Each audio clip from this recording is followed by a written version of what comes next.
इन दिनों पाकिस्तान में एक ड्रामा चल रहा है। मामला एक हाई प्रोफाइल नियुक्ति से जुड़ा हुआ है। 6 अक्टूबर 2021 को पाकिस्तान आर्मी ने खुफिया एजेंसी इंटर सर्विसेज इंटेलिजेंस यानी कि ISI के चीफ को बदल दिया। लेफ्टिनेंट जनरल फैज हमीद की जगह पर लेफ्टिनेंट जनरल नदीम अहमद अंजुम को ISI का नया चीफ बनाया गया है। सेना ने तो फेरबदल कर दिया, लेकिन सिविलियन सरकार इससे नाराज हो गई। सरकार ने अभी तक ऑफिशियल नोटिफिकेशन जारी नहीं किया है, यानी सेना ने तो अपनी तरफ से नियुक्ति कर दी है, लेकिन सरकार इसे मानने के लिए तैयार नहीं है।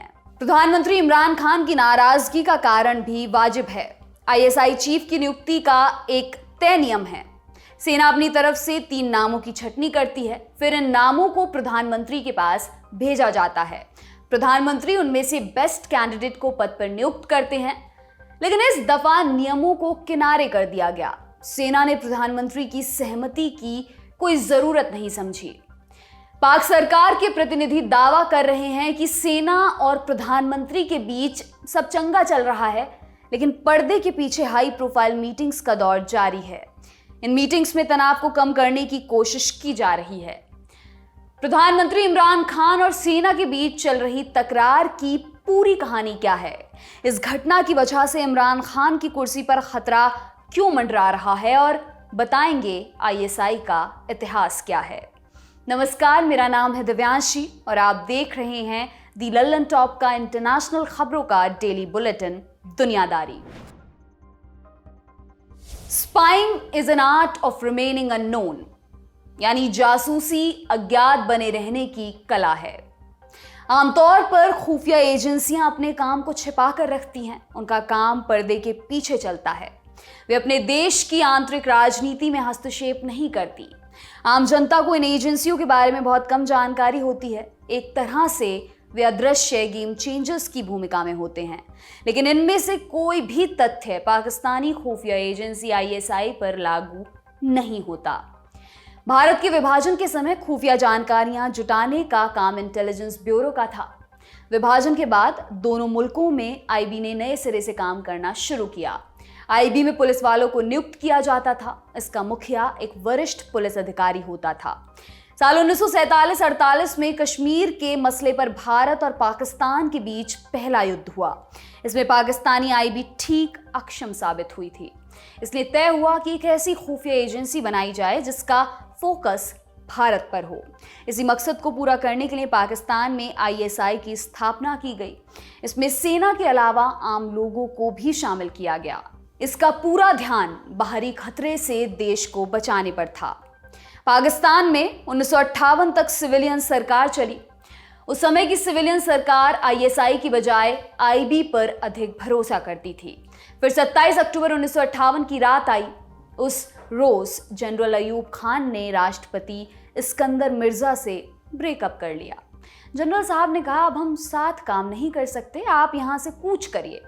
इस्कंदर मिर्जा इशारा समझ गए। उन्होंने अपना बोरिया बिस्तर समेट लिया और अपनी पत्नी के साथ चुपचाप राष्ट्रपति आवास से निकल गए।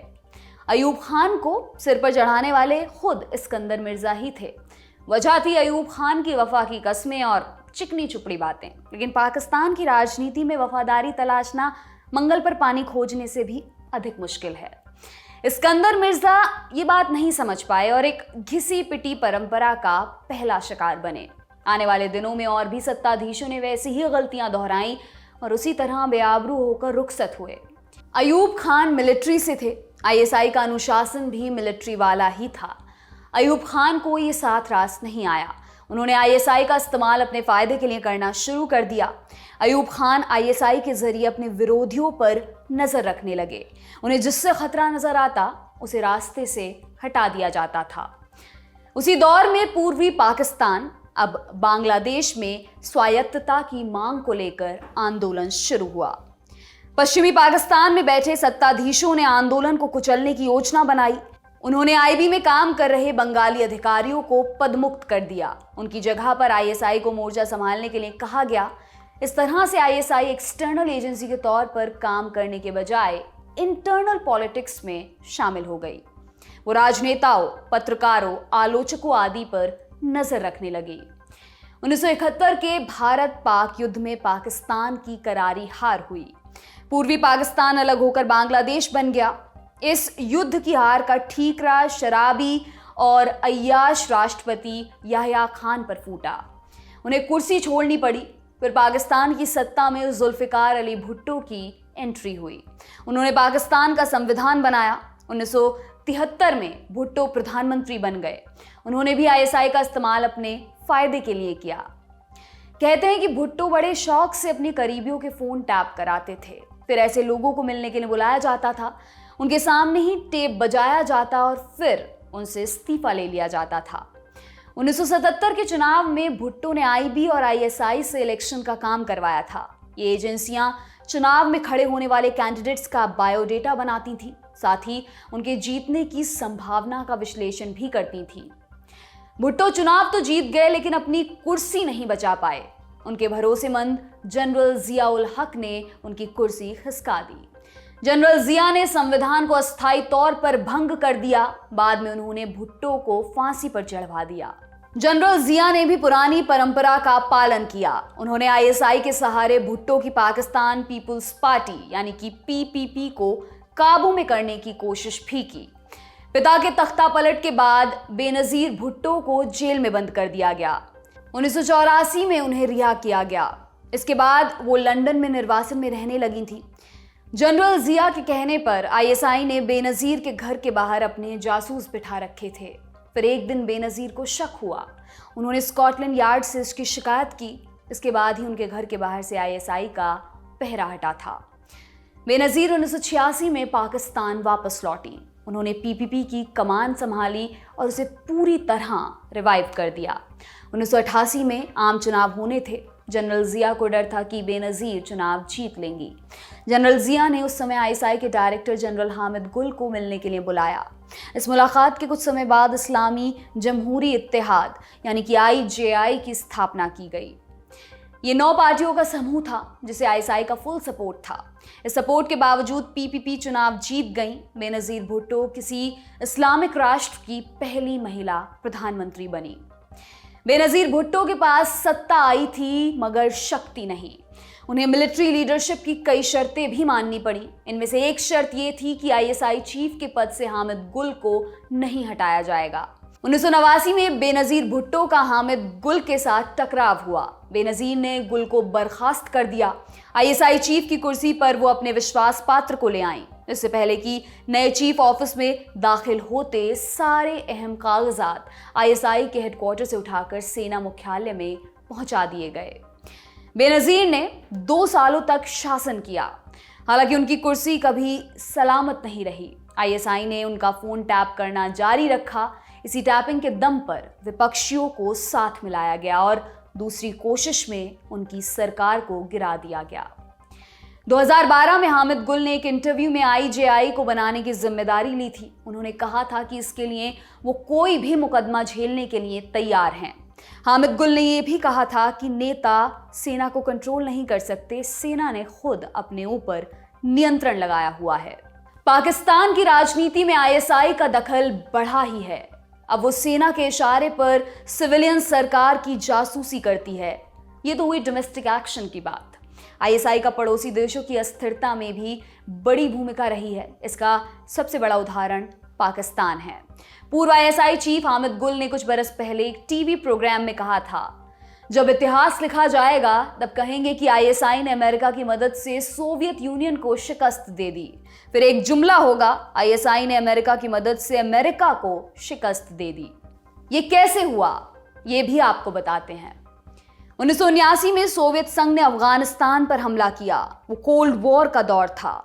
अमेरिका और ब्रिटेन मुजाहिदीनों की मदद करना चाहते थे, लेकिन वे सीधे तौर पर इसमें शामिल नहीं होना चाहते थे।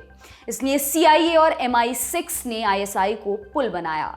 विदेशी मदद सीधे मुजाहिदीनों तक नहीं पहुंचती थी। मदद पहले आईएसआई के पास आती थी, उसके बाद आईएसआई अपने हिसाब से बंटवारा करती थी। इसी सपोर्ट के सहारे मुजाहिदीनों ने सोवियत संघ को हरा दिया। 1994 में कंधार में तालिबान की स्थापना हुई। उसके पीछे भी आईएसआई का हाथ था। 9/11 के हमले के बाद अमेरिका ने अफगानिस्तान में वॉर ऑन टेरर शुरू किया। उस समय पाकिस्तान में जनरल मुशर्रफ सरकार चला रहे थे। उन्होंने अमेरिका का साथ दिया। इससे आईएसआई नाराज हो गई। आईएसआई हमेशा से तालिबान को अपना मानती रही थी। उसने टॉप लीडर्स को पाकिस्तान में सुरक्षित पनाह दी। एक तरफ अमेरिका पाकिस्तान के भरोसे तालिबान और अलकायदा को खत्म करने के ख्वाब देख रही थी, तो दूसरी तरफ आईएसआई तालिबान, हक्कानी नेटवर्क और अलकायदा की टॉप लीडरशिप को सुरक्षा दे रही थी। पाकिस्तान के भीतर तालिबानियों के लिए कैंप बनाए गए, वैसे मदरसे स्थापित किए गए जहां से जिहादियों को ट्रेनिंग दी जा सके। जब इन आतंकी संगठनों ने अमेरिका के खिलाफ कैंपेन शुरू किया, आईएसआई ने उन्हें भी बैकडोर से मदद पहुंचाई। 15 अगस्त 2021 को तालिबान ने काबुल पर कब्जा कर लिया। अमेरिका को 20 साल बाद हार कर बाहर जाना पड़ा। इस नतीजे में आईएसआई ने सेंट्रल रोल अदा किया था। तालिबान की जीत और दोहा में अमेरिका के साथ चली बातचीत में आईएसआई चीफ फैज हमीद की अहम भूमिका रही है। उन्हें काबुल सुपरस्टार कहा जा रहा है। 6 सितंबर को हमीद ने काबुल का दौरा किया। तालिबान के भीतर चल रहे झगड़े को सुलझाने में उन्हीं का हाथ बताया जाता है। रिपोर्ट्स हैं कि पहले भी आईएसआई चीफ तालिबान की बड़ी बैठकों में शामिल होते रहे हैं।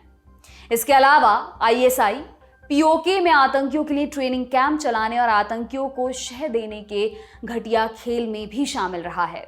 आज इन सब की चर्चा की वजह क्या है? अफगानिस्तान में तालिबान की वापसी में अहम भूमिका निभाने वाले आईएसआई चीफ फैज हमीद को बदल दिया गया है। उन्हें पेशावर कोर का कमांडर बना दिया गया है। आर्मी की तरफ से ऐलान 6 अक्टूबर को ही कर दिया गया था, लेकिन सरकार ने इस पर चुप्पी साध ली।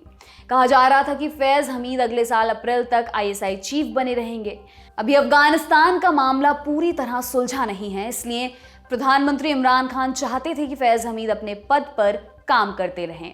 लेकिन इमरान खान को गजब का सरप्राइज मिल गया। बिना उनकी जानकारी के नए आईएसआई चीफ की नियुक्ति कर दी गई।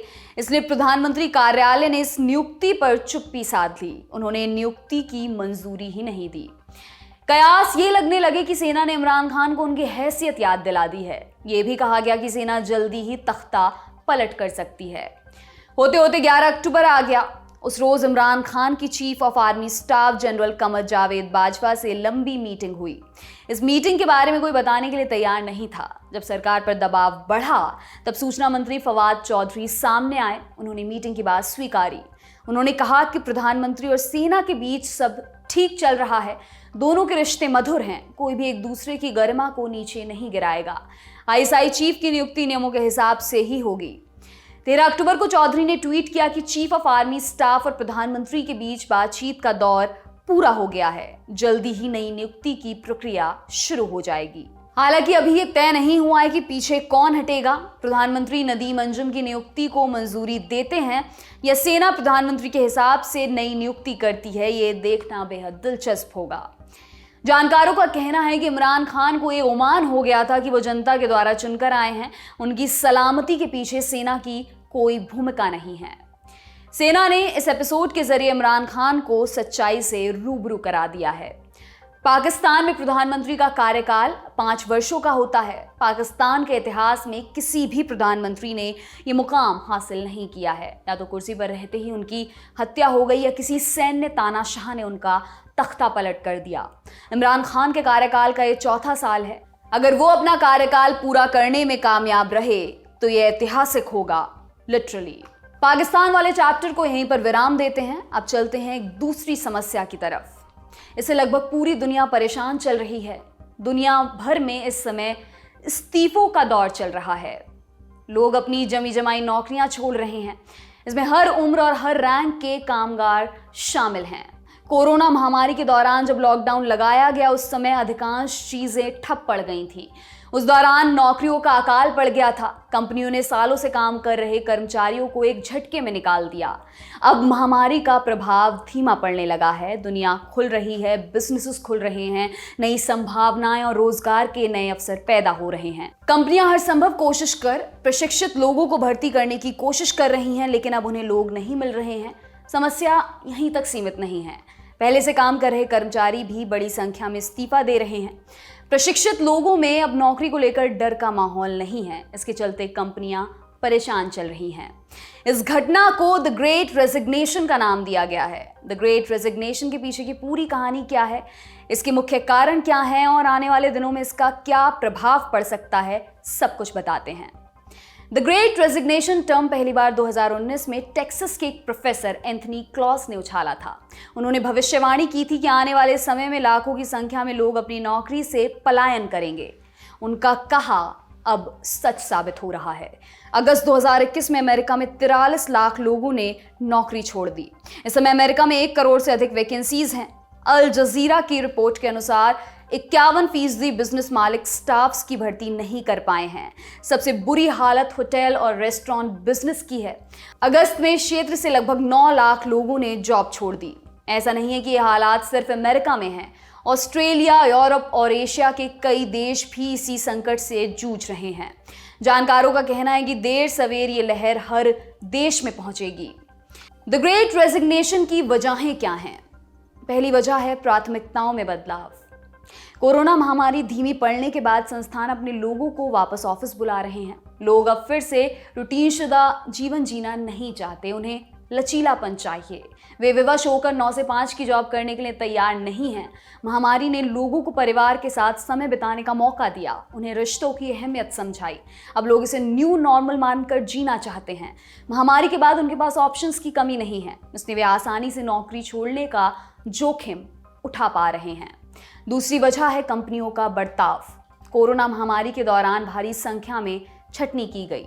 जो लोग बरसों से एक जगह पर काम कर रहे थे, उन्हें एक झटके में बाहर का रास्ता दिखा दिया गया। कई जगहों पर वेतन में कटौती की गई, बोनसेस बंद कर दिए गए। इसके अलावा कई और छोटी मोटी सुविधाओं पर भी रोक लगा दी गई। अब जब हालात सुधरे हैं, वे कंपनियां फिर से हायरिंग कर रही हैं। वे बेहतर सुविधा का वादा भी कर रही हैं। हालांकि इस बार उनका रेपुटेशन खराब है। अनुभवी लोग उन कंपनियों में जाना नहीं चाहते। जो लोग पहले से काम कर रहे हैं, वे भी बाहर निकल रहे हैं। तीसरी वजह है काम का दबाव। महामारी के दौरान जो बिजनेसेस चल रहे थे, उनमें गिनती के स्टाफ्स काम कर रहे थे। छटनी की वजह से काम का प्रेशर अचानक से बढ़ा। लोगों को लंबी लंबी शिफ्ट्स करनी पड़ती थी। इसके बावजूद उन्हें कम वेतन के साथ साथ शोषण का सामना भी करना पड़ता था। अब हालात बदल गए हैं। बढ़िया बोनस और अच्छे वेतन के दावों के बाद भी लोग ज्वाइन नहीं कर रहे हैं। आप इस बारे में क्या सोचते हैं, हमें कमेंट सेक्शन में जरूर बताएं। उम्मीद जताई जा रही है कि द ग्रेट रेजिग्नेशन कंपनी और कर्मचारियों के बीच के संबंध को सुधारने में मदद करेगा। कंपनियां लाभ कमाने पर ध्यान देने के साथ साथ अपने लोगों को समझने की कोशिश भी करेंगी। उनके साथ मशीन की बजाय इंसानों जैसा बर्ताव करेंगी। जानकारों का कहना है कि द ग्रेट रेजिग्नेशन एक गंभीर आर्थिक संकट का संकेत दे रहा है। जैसा कि एक व्यक्ति ने कहा था कि आपदा में अवसर तलाशना आना चाहिए।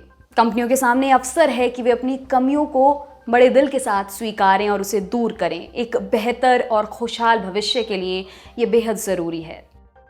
आज का दुनियादारी यहीं पर समाप्त होता है। कल फिर से मुलाकात होगी, इसी उम्मीद के साथ विदा लेती हूँ। शुक्रिया, शुभ रात्रि।